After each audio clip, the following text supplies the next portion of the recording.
السلام عليكم ورحمة الله وبركاته. النهارده رجعنا لكم فيديو جديد من مراجعات وريفيوهات، والنهارده هنراجع الصندوق الصغير ده، فتعالوا نشوف ايه اللي جوه العلبة دي.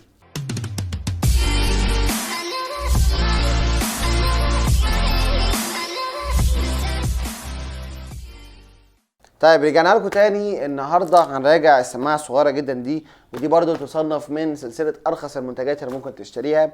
فتعالوا بقى نشوف السماعه دي، ومتحمس لها جدا. هي فعلا حجمها صغير جدا.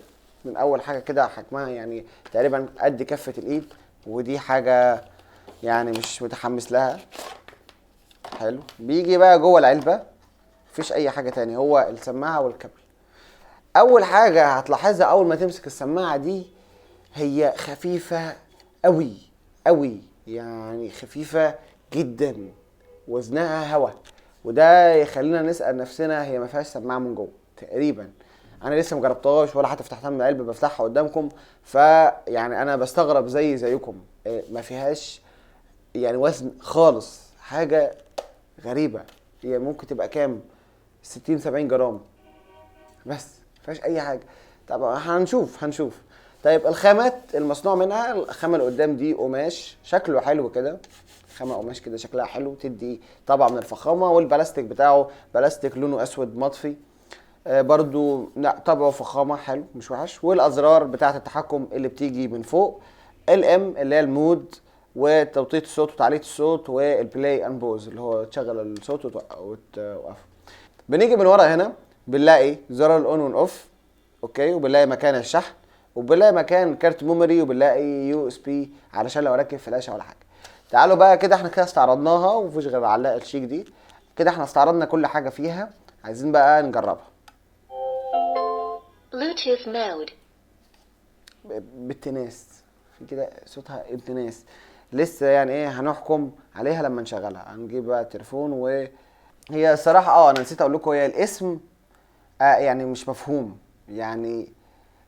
تابلو ام جي، ايه تابلو دي؟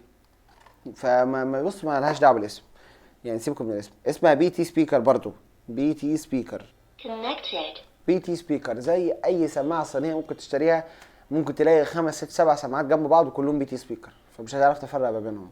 فدي طبعا عيب يعني، بس مش مشكله. تمام. تعالوا كده نجرب نشغل حاجه ونسمعها ونحكم عليها.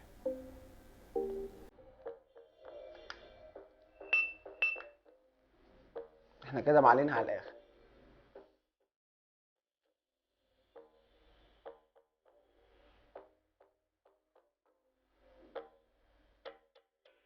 انت المزيكا واطيه.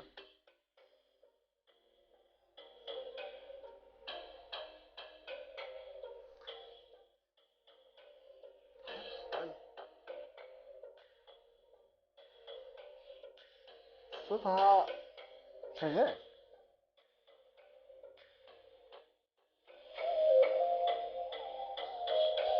التريبل حاد قوي.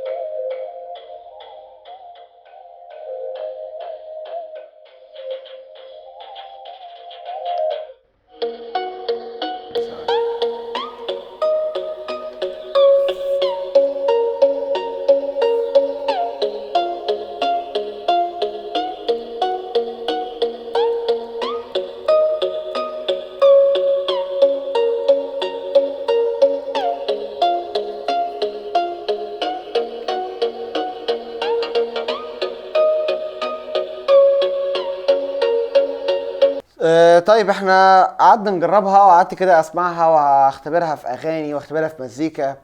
فبصوا، برضو واحنا بنقيم، وانا بقيم اي منتج لازم احط في اعتباري سعره، ولازم اول حاجه احطها كده قدام عيني القيمه مقابل السعر، علشان ما بقاش متوقع حاجه كبيره قوي قوي من سعر منخفض. يعني ما بقاش جايب حاجه ب 10 جنيه متوقع انها تبقى زي ام 1000، ودي حاجه طبيعيه وبديهيه. فلما جيت اقارن او لما جيت كده افكر في الموضوع، لا الموضوع فعلا ما ينفعش انا اتحامل عليها واقول ان هي وحشه وصوتك وحش وسماعه وحشه. لا، ما هي برضو لازم نبص على السعر.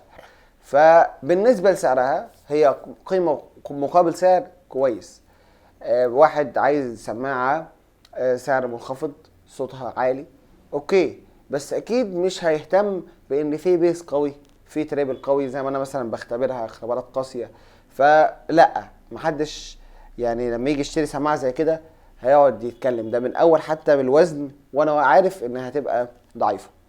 ولكن في سماع المزيكا كانت تجربتها احسن من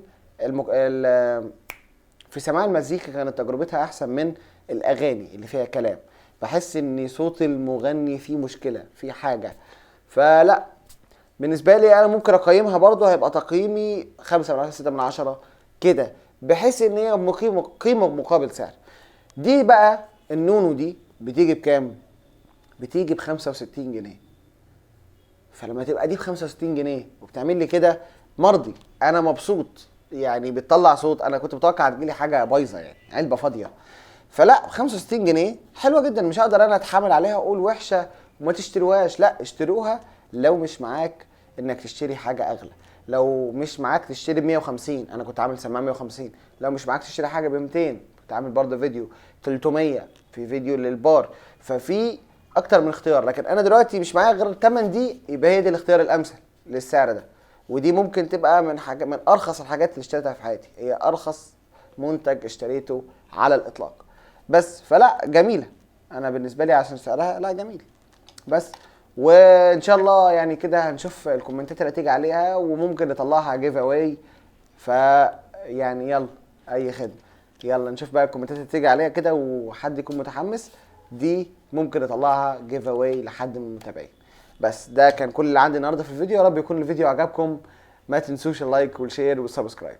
يلا سلام.